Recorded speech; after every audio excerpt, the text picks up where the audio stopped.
Diable Jump. Yo les bros! Avant de commencer, je vous remercie profondément pour votre soutien sur Utip. Cette aide me permet de changer le matériel qui commence à traîner la patte et à ralentir ma production de vidéos. Donc vraiment, merci encore. Bon, j'espère que vous allez bien. Aujourd'hui, j'avais vraiment pas envie de me prendre la tête. Après la théorie sur le combat des 4 empereurs sur Wano Kuni, la mise à jour de la théorie Zoro vs Sanji et la théorie sur le retour de Sogeking, je me suis dit qu'on allait s'accorder une petite pause de théorie en faisant d'autres théories.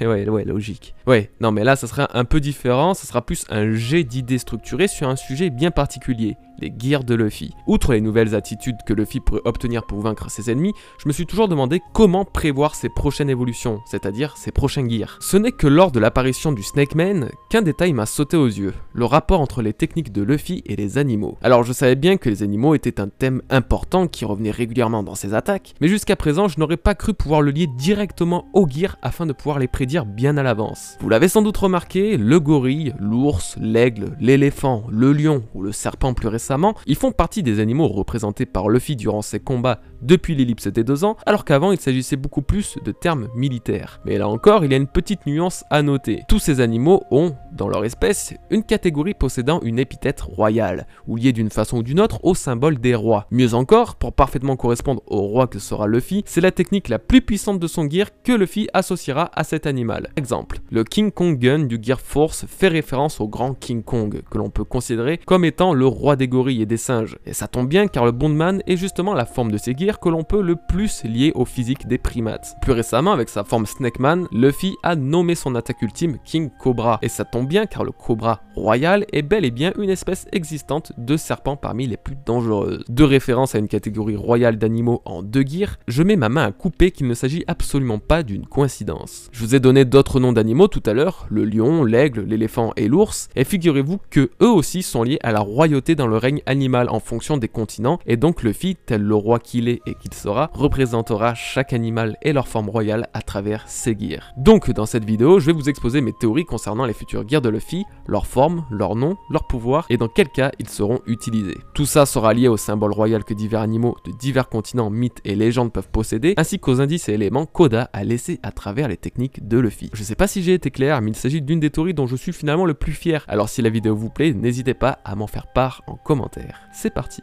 Le gear de l'aigle. Dans cette première partie, on va se focaliser sur un éventuel gear avec le feu comme attribut principal. J'en ai parlé récemment avec la théorie des éléments, théorie plutôt connue du côté des Amerlocs et des Français, qui met en évidence le rapport très étroit que le haki et les éléments ont entre eux. En effet, le feu prend une place étonnamment importante dans certains combats de One Piece et chez certains personnages, comme chez Luffy, Katakuri ou même Big Mom, admettons. Alors que ce pouvoir est censé être réservé à l'utilisateur du Mera Mera no Mi, on comprend désormais que ce n'est pas le cas. Certes, l'utilisation est relativement différente, mais les faits sont là. Un utilisateur du fruit du démon, du caoutchouc peut créer des flammes. Oui, certains vont me dire « Ouais, mais tu comprends pas, Goldie, ça vient de la vulcanisation du caoutchouc. » Oui, peut-être, mais comment tu expliques que Katakuri et son mochi utilisent aussi du feu? Grâce à la vulcanisation du mochi, peut-être? Non, c'est donc en voyant Katakuri aussi l'utiliser avec le grillet de mochi que je me suis dit « Ok, ça va devenir de plus en plus récurrent, l'énergie, le feu, tout ça est trop lié. » Alors spoil pour ceux qui n'ont pas encore lu l'arc de Wano Kuni, mais on en sait désormais un peu plus sur les pouvoirs de Kaido. Lorsqu'il s'est transformé en dragon, son attaque Boro Breath lui permet de lui aussi cracher une sorte de gigantesque boule de feu explosive.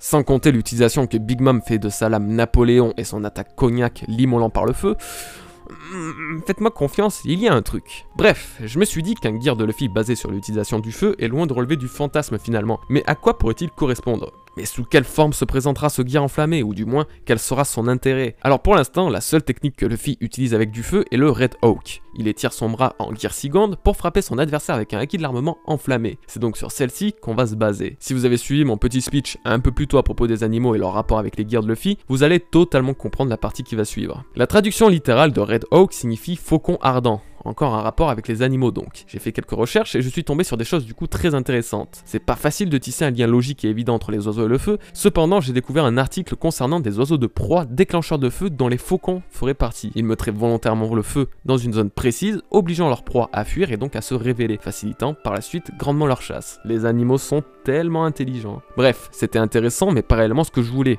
Au lieu de me concentrer sur le faucon, je suis resté dans la catégorie des rapaces et j'en ai trouvé un qu'on pourrait particulièrement lier à ce gear enflammé que Luffy pourrait créer. L'aigle royal, roi des oiseaux et roi des airs. Il est l'incarnation du feu céleste et peut oser fixer le soleil sans jamais se brûler les yeux. Sa puissance ainsi que le symbole qu'il représente pour les peuples vient en grande partie de Zeus, le dieu des dieux grecs ayant comme attribut l'aigle. Le rapport avec la royauté est fait, le rapport avec un animal est fait, on a la base d'un potentiel gear. Du côté des techniques, Luffy fait plusieurs références à l'aigle ou au rapace en général, donc ça tombe bien. Par exemple, l'Eagle Bazooka, le Red Hawk, l'Hawk Gatling et le Hawk Rifle. Et ça tombe bien car l'aigle royal est couramment associé au feu dans les mythes et religions. Donc, tous nos prérequis pour ce gear sont validés. C'est parfait, on emballe. Je peux pas deviner ou même imaginer les techniques qui seront utilisées dans cette forme tant les possibilités sont vastes, excepté la technique ultime qui pourrait se nommer Golden Eagle, qui est la traduction anglaise de l'aigle royal. Après le King Kong Gun, le King Cobra, il y aurait donc le Golden Eagle. Au final, je trouve que tout colle plutôt bien, je vous laisse le loisir d'imaginer les techniques qu'il pourrait développer liées à la symbolique de l'aigle et du feu. Perso, je vois bien un petit Red Eagle Bazooka combinant la puissance de l'impact des deux mains de Luffy avec l'attribut des flammes en plus. Le gear du tigre et du lion. Et on va continuer dans la lignée des animaux royaux car ce sont des liens que j'aime beaucoup faire avec Luffy et qui se trouvent être finalement relativement bien précis pour le moment. Comment parler de roi des animaux sans mentionner le lion ? Le félin dominant la savane. C'est sans doute l'animal auquel on pense de façon le plus automatique quand la notion de roi des animaux est évoquée, et ce n'est absolument pas pour rien car il s'agit du plus grand carnassier d'Afrique. Cependant ce n'est pas tout, car cette partie va aussi parler du tigre qui lui est considéré comme le roi des animaux chez nos amis asiatiques, en particulier en Chine. Les deux animaux appartenant à la même catégorie, je me suis dit qu'il était plus judicieux de les mettre dans la même partie et de parler de ces deux potentiels gears car je ne parviendrai pas à les départager. Car oui, vous allez voir que ces deux animaux ont parfaitement leur place au sein des compétences de Luffy. On va commencer par le lion. Outre Sunny, le bateau des Mugiwara à l'effigie d'un lion, Luffy a là aussi des techniques liées à cet animal. Deux précisément, le Leo Bazooka, utilisé pour la première fois face à Doflamingo, et le Leo Rex Bazooka, du film One Piece Gold. Film qui, je vous le rappelle, est supervisé par Oda. C'est donc lui qui donne son approbation et des directives scénaristiques pour que le film colle un minimum avec son esprit à lui et à son histoire. Si je vous dis ça, c'est en rapport avec les techniques du lion présent dans ce film, le Leo Rex Bazooka que je viens de vous citer. Je n'avais aucune connaissance, avant d'écrire ces lignes, de la traduction du mot Rex. Poussant ma curiosité un peu plus loin en traduisant ce mot, je découvre que cela signifie simplement King, confirmant une fois de plus ma théorie sur l'importance des rois des animaux dans les techniques de Luffy. Le gear du lion sera, je pense, le gear ultime de Luffy, car quoi qu'on en dise, c'est le roi incontesté des animaux sans omettre le fait que ce soit un bateau à l'effigie du lion qui fasse naviguer le futur roi des pirates. Il s'agira d'un gear pouvant regrouper toutes les caractéristiques principales de ces gears précédents et sera utilisé de façon exceptionnelle,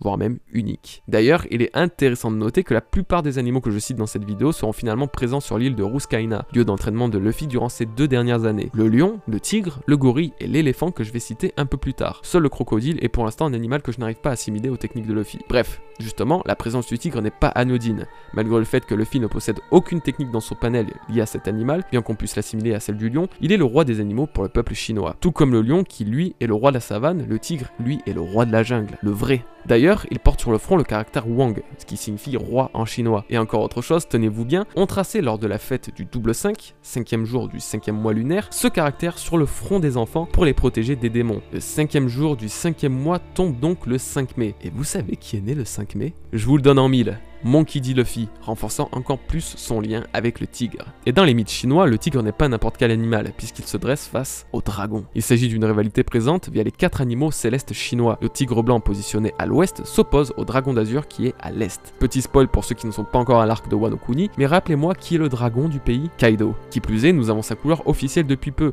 et il s'agit bien d'un dragon bleu azur. Et qui est celui s'opposant à lui?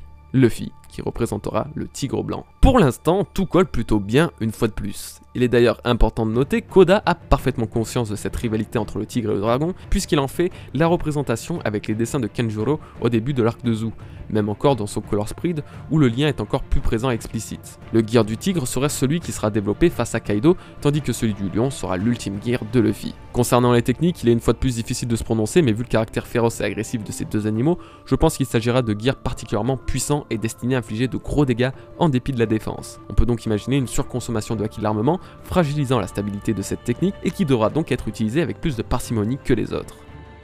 Le gear de l'ours et de l'éléphant. Ce sont les gears qui vont clôturer cette vidéo, celui de l'ours et de l'éléphant. Je mets ces derniers ensemble car en comparaison aux autres gears, ça sera sans doute ceux que je relie le plus à la mythologie et aux mythes. Bien évidemment, si je les cite dans cette vidéo, c'est qu'ils ont une fois de plus un lien assez ancré avec Luffy pour les voir apparaître en tant que gear. Commençons par l'ours. Encore une fois, cet animal était considéré comme le roi des animaux en Amérique du Nord, du Sud ainsi qu'en Europe jusqu'à une certaine période où les chrétiens ont décidé de le diaboliser afin de le remplacer par le lion.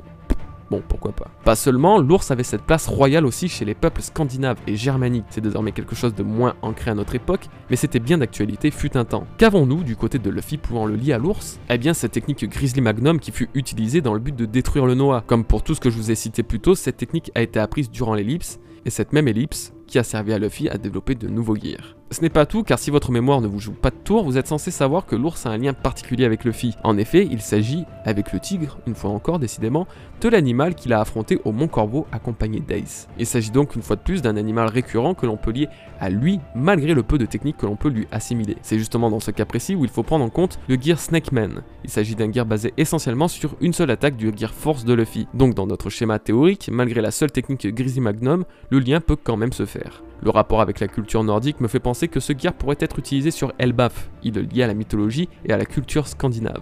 Du coup, on en vient à l'éléphant, car il s'agit là aussi d'un animal ou d'un gear que l'on peut lier à la Scandinavie et qui est par-dessus tout considéré lui aussi dans certaines cultures comme le roi des animaux à la place du lion. C'est un peu plus compliqué mais vous allez vite comprendre. L'Elephant Gun, le Thor Elephant Gun ou même encore l'Elephant Gartaling font partie des principales techniques de Luffy en Gear Third, notamment l'Elephant Gun qui est l'attaque utilisée à chaque fois par Luffy pour commencer un combat. Autre symbolique importante, je vous parlais des animaux de Ruskaina dans la partie précédente. Eh bien figurez-vous qu'un de ces animaux est assez souvent oublié, l'éléphant qui a attaqué Rayleigh. Il a permis à ce dernier de montrer l'étendue des capacités du haki à Luffy avant le début de l'ellipse. Malgré ses apparitions dans l'anime, la dernière fois qu'on l'a vu dans le manga, il semblait être inconscient. Alors lier tout ça à la mythologie nordique n'est pas chose aisée, vraiment. Au contraire, l'éléphant tient beaucoup plus de symbolique dans l'hindouisme, notamment par le fait qu'il soit la monture du roi des dieux et des orages, Indra. Cependant, une technique que je vous ai citée un peu plus tôt a sûrement attiré votre attention, le Gomu Gomu no Thor Elephantogun. Il s'agit d'une attaque lancée pour la première fois contre Don Chinjao, et bien évidemment, Thor n'est pas un nom au hasard puisqu'il s'agit d'un des dieux nordiques principaux possédant le pouvoir du tonnerre. Vous devez sans doute le connaître. C'est pour cette raison que je liais un minimum le symbole de l'éléphant à la culture scandinave car il s'agit de la première fois qu'un nom de dieu était associé par Luffy pour une technique. Plus intriguant encore, le Thor Elephantogun semble générer l'électricité, à l'image du feu pour le Red Hawk. Tiens, c'est un drôle de lien que combiner l'électricité à l'éléphant. Exactement ce que je disais pour le dieu des orages Indra plus tôt, qui chevauchait un éléphant géant. Tiens, un éléphant géant ? Ça ne vous fait pas penser à Zunesha, l'éléphant géant abritant la tribu des Mink, qui elle-même utilise la capacité électro? Là encore, trop de liens et de coïncidences pour que ça en soit une. Du coup, j'ai tendance à penser que le gear lié à l'éléphant aura la foudre comme attribut, faisant référence à Zunesha, au Mink, le roi des dieux Indra, ainsi que Thor. Tout comme le feu, l'électricité pourrait donc avoir un rôle par la suite dans de futures techniques, et c'est une idée encore plus appuyée par la seule attaque connue à ce jour de Kaido, qui se nomme Reime Hake, signifiant baga du tonnerre. L'effet graphique de cette fameuse attaque présente bel et bien des éclairs. Alors, simple représentation visuelle du choc de l'armement, ou bien réelle invocation de l'électricité? Ça, pour l'instant, c'est un mystère. Et voilà les bros, c'est la fin de cette vidéo et j'espère sincèrement qu'elle vous aura plu. Si c'est le cas, comme d'habitude, n'oubliez pas de me le dire en commentaire. De mon côté, je vous invite à regarder ma dernière review si ce n'est pas déjà fait et surtout mon analyse complète de la bande-annonce du prochain film de One Piece qui s'annonce être monstrueux. Je vous souhaite à tous un agréable week-end et je vous dis à très bientôt les bros. Peace.